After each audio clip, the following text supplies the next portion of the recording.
ED CBI মোটা ভাই, সাথে এসছে NIA ED CBI.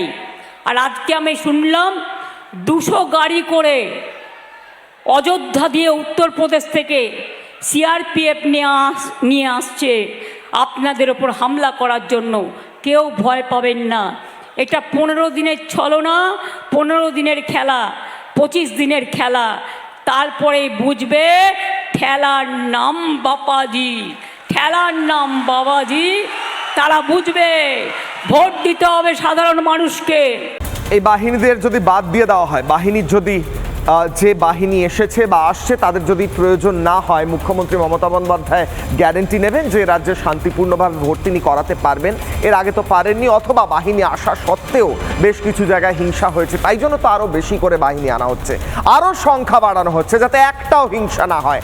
Mamata Bandyopadhyay, আপনি কি চান না এ রাজ্যে ভোটের সময় একটাও মৃত্যু না হোক?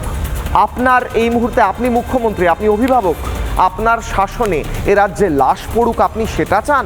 প্রশ্ন করছি, কেন বাহিনীর বিরুদ্ধে উস্কাচ্ছেন মমতা বন্দ্যোপাধ্যায়?